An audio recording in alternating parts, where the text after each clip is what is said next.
Happy New Year, everybody. I really love the fact that we are doing a tournament here at the Betty Ann Ong Center.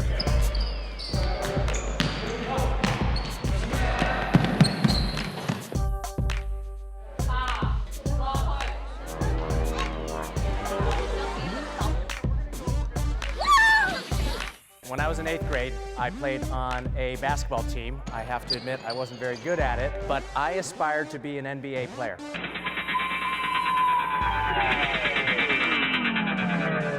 Regardless of whether you end up going to play at college or in the NBA or not, we know that basketball and team sports are really building leadership skills for the future. And I expect that many of you will be leading us in the coming years, in part because of the teamwork skills and the leadership skills that you are learning here on the court.